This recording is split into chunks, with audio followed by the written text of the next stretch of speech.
বাঙালি, চাকমা, মারমা, ত্রিপুরা সহ অন্য সকল জাতিগোষ্ঠীর প্রতি সালাম এবং শুভেচ্ছা জানাই জাতীয় নাগরিক পার্টির পক্ষ থেকে। আপনারা জানেন ঢাকায় একটি মর্মান্তিক ঘটনা ঘটে গিয়েছে। মাইলস্টোন কলেজে বিমান দুর্ঘটনায় প্রচুর হতাহতের ঘটনা ঘটেছে।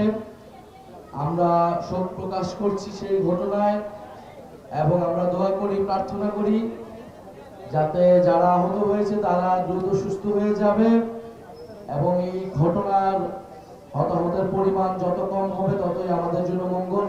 আপনারা প্রত্যেকের জায়গা থেকে দোয়া প্রার্থনা করবেন এবং সারা বাংলাদেশের মানুষকে আমরা এগিয়ে আসার জন্য ঐক্যবদ্ধভাবে এই পরিস্থিতি মোকাবেলার জন্য আহ্বান জানাই, অনুরোধ করি। প্রিয় খাগড়াছড়িবাসী, আমরা দেশ গড়তে জুলাই পদযাত্রায় প্রত্যেকটি জেলায় যাচ্ছি। সেই ধারাবাহিকতায় আজকে আমরা আপনাদের জেলাতে এসেছি। আমরা এর আগে বান্দরবন এবং রাঙামাটিতেও গিয়েছি, সেখানেও আমরা কিছু কথা বলেছি। মোটা দাগে পার্বত্য অঞ্চলের 3টি জেলার সমস্যাগুলো কাছাকাছি। এখানে অনেকগুলো জাতিগোষ্ঠী বসবাস করে। এই জাতিগোষ্ঠীগুলোর মধ্যে অনেক ধরনের দ্বন্দ্ব, পরিচয়ের দ্বন্দ্ব আমরা বিভিন্ন সময়ে দেখি। কিন্তু একটা জায়গায় আপনাদের সবাইকে ঐক্যবদ্ধ হতে হবে যে অর্থনৈতিক উন্নয়নের ক্ষেত্রে, শিক্ষা, স্বাস্থ্য সুবিধার ক্ষেত্রে কিন্তু আপনারা প্রত্যেকটা জনগোষ্ঠী বঞ্চিত। যারা পাহাড়ে বসবাস করেন, সে বাঙালি হোক, চাকমা হোক, মারমা বা পাহাড়ি যে কোনো জনগোষ্ঠী হোক না কেন, ফলে পাহাড়ের যদি উন্নয়ন ঘটাতে হয় তাহলে আসলে আপনাদের ঐক্যের কোনো বিকল্প নেই, সম্প্রীতির কোনো বিকল্প নেই। কারণ পাহাড়ে যদি শিক্ষা বিস্তার ঘটে, স্কুল, কলেজ, বিশ্ববিদ্যালয় ভালোভাবে প্রতিষ্ঠিত এবং পরিচালনা হয়, স্বাস্থ্য ব্যবস্থার বিস্তৃতি ঘটে, এর সুযোগ সুবিধা সকল জনগোষ্ঠী পাবে আসলে। ফলে আপনারা আপনাদের নিজেদের সুবিধার জন্য, নিজেদের স্বার্থের জন্য সকল জনগোষ্ঠীর আসলে ঐক্যবদ্ধ হতে হবে এবং সম্প্রীতির সাথে এই পাহাড়কে এগিয়ে নিয়ে যেতে হবে। বাংলাদেশের সার্বভৌমত্ব, আঞ্চলিক অখণ্ডতা, জাতীয় নিরাপত্তা সবকিছুকে মাথায় রেখেই আমাদের সকল জনগোষ্ঠীর এই ঐক্য, সৌহার্দ্য এবং সম্প্রীতি প্রয়োজন। আমরা সেই সম্প্রীতি এবং ঐক্যের বার্তা নিয়ে জাতীয় নাগরিক পার্টি আপনাদের কাছে এসেছি। দ্বিতীয়ত, আমরা বাংলাদেশকে একটি বহু ভাষা এবং বহু সংস্কৃতির দেশ হিসেবে গড়ে তুলতে চাই। কারণ ঐতিহাসিকভাবে এই বদ্বীপ অঞ্চল, এখানে বহু ভাষা, সংস্কৃতি, ধর্ম এবং সভ্যতার মিলন কেন্দ্র ছিল। ফলে এটা আমাদের ইতিহাস, ঐতিহ্যের অংশ এবং এটা আমাদের শক্তির জায়গা যে আমরা কত বেশি বৈচিত্র্যকে ধারণ করতে পারি। একটা রাষ্ট্র কত বেশি বৈচিত্র্যকে ধারণ করতে পারে। আমাদের সংবিধানে এই বৈচিত্র্যকে অস্বীকার করা হয়েছিল। এই সকল জনগোষ্ঠীর অন্তর্ভুক্তি 72 সালে সংবিধানে নিশ্চিত করা হয়নি। এখানে জাতির সাথে জাতির বিদ্বেষ, ধর্মের সাথে ধর্মের পার্থক্য, সেকুলারিজমের সাথে ইসলামের বিভেদ, এরকম নানা রকম বিভেদ এই সংবিধানে জিয়ে রাখা হয়েছে।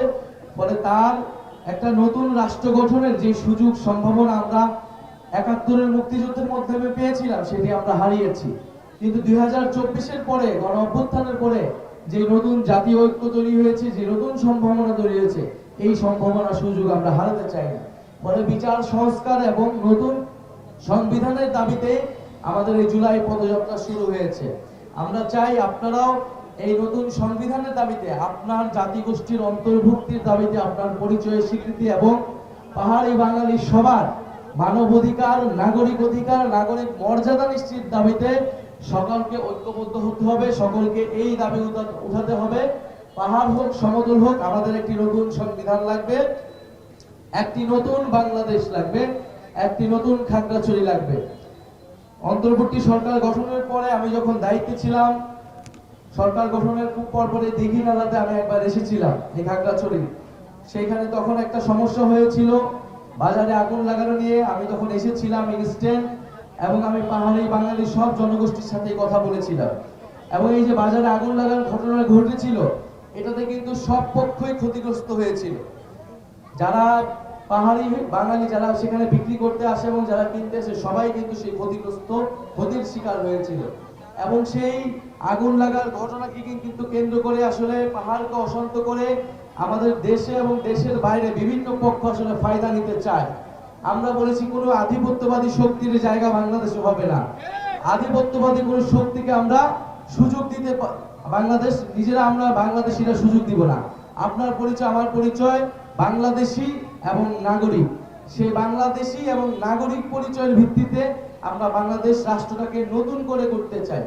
কারণ আপনারা আমরা সহনাগরিক, নাগরিকের মর্যাদা সমান, নাগরিকের অধিকার সমান। আপনি যেই জাতিরই হোক, যেই ধর্মেরই হোক, যেই লিঙ্গেরই হোক, আপনার আমার যে অধিকার সমান, সেই সমান অধিকার, সেই সমান মর্যাদার জন্যই একটা গণ অভ্যুত্থান ঘটেছে, একটা নতুন বাংলাদেশের আকাঙ্ক্ষা তৈরি হয়েছে। আমরা চাই খাগড়াছড়ির মানুষ, আমরা যে জাতীয় নাগরিক পার্টি, এখানে নানা বাধা বিপত্তি আসবে, নানা ভয় আসবে। গত 50-54 বছর ধরে যারা রাজনীতি করতেছে তারাই রাজনীতি করবে। নতুন কোন দল, নতুন কোন শক্তিকে স্বাভাবিকভাবে কেউ জায়গা দিতে চায় না। কিন্তু আমরা চাই যে আপনারা ভয় ভীতি ভেঙে এগিয়ে আসবেন। আমরা ঐক্য এবং সম্প্রীতির মাধ্যমে নতুন দেশ গড়ব। যারা অন্য রাজনৈতিক দল আছেন, আমরা সবার প্রতি আহ্বান জানাবো যে দেশ গঠনে এই পাহাড়কে নতুন করে গঠন করতে, পাহাড়ের মানুষের অর্থনৈতিক, সাংস্কৃতিক, ধর্মীয় অধিকারের পক্ষে, রাজনৈতিক অধিকারের পক্ষে আমরা সবাই যাতে ঐক্যবদ্ধ হই, সবাই সেই জায়গাটা নিশ্চিত করে সেই আহ্বান জানাবো। আজকের অনুষ্ঠানে পথসভায় রেড জুলাইয়ের যারা আহত এবং জুলাই যোদ্ধা ভাইয়েরা এসেছেন তাদেরকে আন্তরিক ধন্যবাদ এবং কৃতজ্ঞতা জানাই। ইসলামী আন্দোলন খেলাফত মজলিস যারা আমাদেরকে শুভেচ্ছা জানিয়েছেন তাদেরকে ধন্যবাদ জানাই। এবং এনসিপির যারা খাগড়াছড়ির নেতৃবৃন্দ রয়েছেন, স্থানীয় জাতীয় যুব শক্তি এবং শ্রমিক উইংয়ের নেতৃবৃন্দ রয়েছেন, এবং বৈষম্যবিরোধী ছাত্র আন্দোলনের যারা নেতৃবৃন্দ রয়েছেন তাদেরকে কৃতজ্ঞতা জানাই। এবং সর্বোপরি আপনারা যারা দূর থেকে শুনছেন, এই তপ্ত রোদের মধ্যে আমাদেরও আসলে কিছু করার নাই, কারণ আমরা রাস্তায় নেমেছি। ঝড় হোক, বৃষ্টি হোক, রৌদ্র হোক, আমাদেরকে এই পথসভাটা চালিয়ে যেতে হয়। আপনারা আমাদের জন্য দোয়া করবেন, আমরা যাতে সফলভাবে এই পথসভার পদযাত্রা শেষ করে যে নতুন দেশ গড়ার আহ্বান নিয়ে আমরা 3 আগস্ট শহীদ মিনারে একত্রিত হব। সেখানে আপনার আমার খাগড়াছড়ি পাহাড়ের, পুরো বাংলাদেশের যে সকল অধিকার মর্যাদার কথা, সেটা আমাদের ইস্তিহারের সন্নিবিষ্ট থাকবে। আপনাদের সবাইকে 3 আগস্টে ঢাকায় আসার আমন্ত্রণ জানাচ্ছি। আসসালামু আলাইকুম। ইনকিলাব জিন্দাবাদ।